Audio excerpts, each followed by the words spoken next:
Здраво, другарчиња! Еве ме повторно, јас сум учителка Ирена и сега ќе ве однесам малку во топлата и голема савана да видиме што прават таму еден мајмун и една жирафа. Вели вака: си беше еднаш една жирафа која беше повисока од своите браќа и сестри. Таа беше највисоката жирафа што некој никогаш ја видел. Но не беше само највисока, беше и најгордата жирафа од сите жирафи. Гледајте во мене, таа секогаш викаше. Јас сум најпаметна. Јас сум најдобрата жирафа од сите жирафи. Незините браќа беа навикнати на незината гордост и не обрнуваа многу внимание, на затоа пак на мајмуните страшно им пречеше. На еден млад мајмун му текна да ја одржи лекција.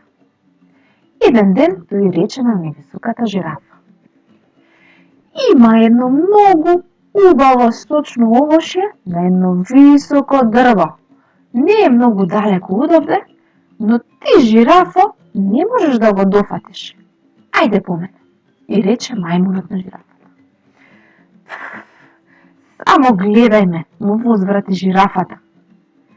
Таа го истегна својот долг врат, а потоа го тегнеше и својот јазик, но вошјето никако не ја беше на дофат. Ти реков, не можеш да го дофатиш, но јас можам, и рече мајмунот. Ти, се изнасмеа жирафата. Само гледај ме, и рече мајмунот.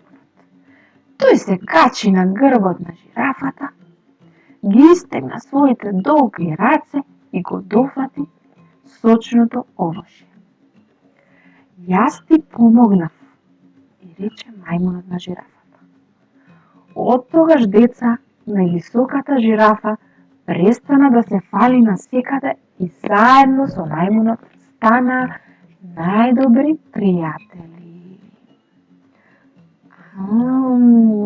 Сега, мои мили дечиња, откако извлековме поука дека не треба да бидеме многу горделиви и многу да се фалиме, туку да бидеме насмеани, внимателни, дарежливи, спремни да помогнеме кому му треба, за да бидеме вистински пријатели.